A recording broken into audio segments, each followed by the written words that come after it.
बसुमतारिया जेब्लानाखि MLA candidate जानानै बेयाव गेलेदोंमोन जोङो प्राय 30,000सोनि डिफारेन्सआव बे समस्तिखौ देरहादोंमोन। एबार बेनिफ्रायबो बांसिन डिफारेन्सआव जों देरहानो थांगासिनो दं। दिनै गाबोननि गेजेरावनो जोंनि बिजाथिखौ जोङो सेलेक्ट खालामनानै फोसावगोन आरो जेब्ला फोसावगोन नोंथांमोननो खौरां बिजोंनो जों गिबिसिन जों खिन्थाहरगोन। जोङो दा बेखौ सावरायगासिनो दङ। बियो सिम्पल मोनसे डिसिसन। जोंहा मोनसे कमिटि दानानै होनाय जादों। बे कमिटियानो बेखौहाय एम्पावार्ड कमिटि होननानै बुङो। बे कमिटियानो डिसिसन लागोन। दिनै गाबोननि गेजेरावनो जोंनि बिजाथिखौ जोङो सेलेक्ट खालामनानै फोसावगोन आरो जेब्ला फोसावगोन नोंथांमोननो खौरां बिजोंनो जों गिबिसिन जों खिन्थाहरगोन। इउपिपिएल हिसाबै माबायदि मिजिंथिदों?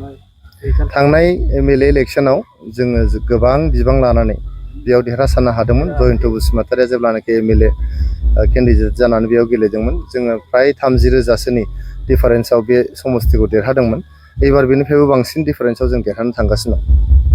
जयन्त बसुमतारिया जेब्लानाखि एमएलए केन्डिडेट जानानै बेयाव गेलेदोंमोन जोङो प्राय 30,000सोनि डिफारेन्सआव बे समस्तिखौ देरहादोंमोन।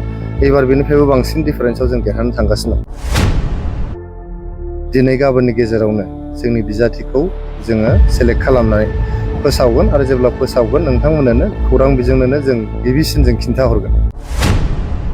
जोङो दा बेखौ सावरायगासिनो दङ। बियो सिम्पल मोनसे डिसिसन। जोंहा मोनसे कमिटि दानानै होनाय जादों। बे कमिटियानो बेखौहाय एम्पावार्ड कमिटि होननानै बुङो। बे कमिटियानो डिसिसन लागोन। दिनै गाबोननि गेजेरावनो जोंनि बिजाथिखौ जोङो सेलेक्ट खालामनानै फोसावगोन आरो जेब्ला फोसावगोन नोंथांमोननो खौरां बिजोंनो जों गिबिसिन जों खिन्थाहरगोन। इउपिपिएल हिसाबै माबायदि मिजिंथिदों? थांनाय एमएलए इलेक्शनाव जोङो गोबां बिबां लानानै बेयाव देरहासारनो हादोंमोन। जयन्त बसुमतारिया जेब्लानाखि एमएलए केन्डिडेट जानानै बेयाव गेलेदोंमोन जोङो प्राय 30,000सोनि डिफारेन्सआव बे समस्तिखौ देरहादोंमोन। एबार बेनिफ्रायबो बांसिन डिफारेन्सआव जों देरहानो थांगासिनो दं। जयन्त बसुमतारिया जेब्लानाखि एमएलए केन्डिडेट जानानै बेयाव गेलेदोंमोन जोङो प्राय 30,000सोनि डिफारेन्सआव बे समस्तिखौ देरहादोंमोन। एबार बेनिफ्रायबो बांसिन डिफारेन्सआव जों देरहानो थांगासिनो दं। दिनै गाबोननि गेजेरावनो जोंनि बिजाथिखौ जोङो सेलेक्ट खालामनानै फोसावगोन आरो जेब्ला फोसावगोन नोंथांमोननो खौरां बिजोंनो जों गिबिसिन जों खिन्थाहरगोन। जोङो दा बेखौ सावरायगासिनो दङ। बियो सिम्पल मोनसे डिसिसन। जोंहा मोनसे कमिटि दानानै होनाय जादों। बे कमिटियानो बेखौहाय एम्पावार्ड कमिटि होननानै बुङो। बे कमिटियानो डिसिसन लागोन। दिनै गाबोननि गेजेरावनो जोंनि बिजाथिखौ जोङो सेलेक्ट खालामनानै फोसावगोन आरो जेब्ला फोसावगोन नोंथांमोननो खौरां बिजोंनो जों गिबिसिन जों खिन्थाहरगोन। इउपिपिएल हिसाबै माबायदि मिजिंथिदों?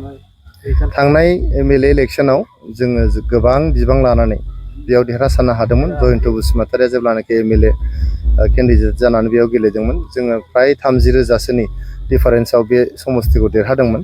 एबार बेनिफ्रायबो बांसिन डिफारेन्सआव जों देरहानो थांगासिनो दं।